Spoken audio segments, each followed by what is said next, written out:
There was a very early idea that we would need a map to orient the audience within the fictional worlds of Westeros and Essos.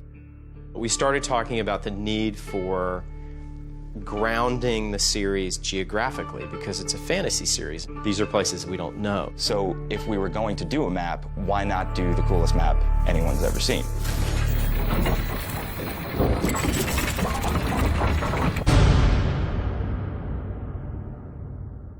We think it's going to be helpful at the beginning of every hour to be able to see where everybody is in relationship to everybody else. The idea is to help the viewer understand the geography of where all this stuff is happening.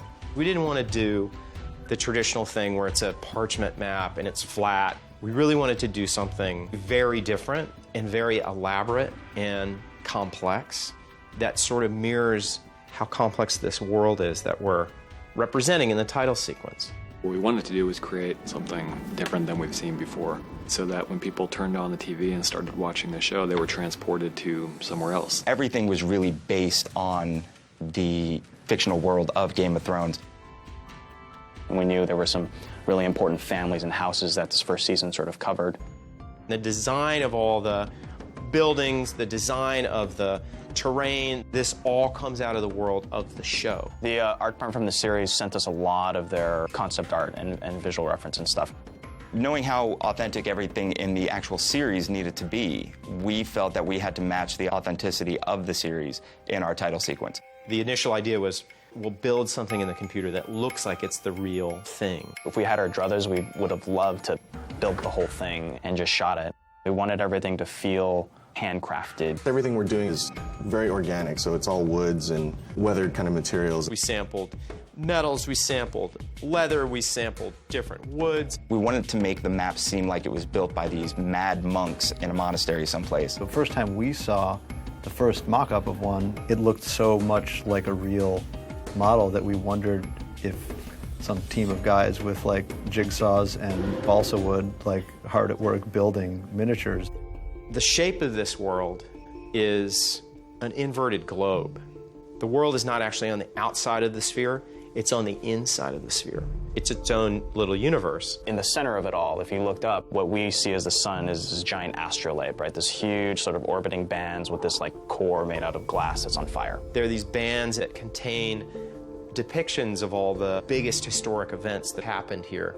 And I thought it would be, a great climactic moment if the actual title was revealed in a sort of eclipse within the astrolabe. We wanted to have these locations be mechanical. They sort of emerged out of the surface of the map. A big influence for us there was Leonardo da Vinci, his robots and the mechanics of the things that he made. Everything is connected to everything else through a series of virtual gears and pulleys and shafts. You have little spinning worm gears. You can see all the detail. This actually moves. And it works like a real thing. We wanted to make sure that the audience knew which families of characters were associated with each location. So we put their sigil in that location. We wanted the sigil to be the main gear that is powering each castle. And that motivates the entire animation. As new major locations come into play over the course of the season, they come into play on the map.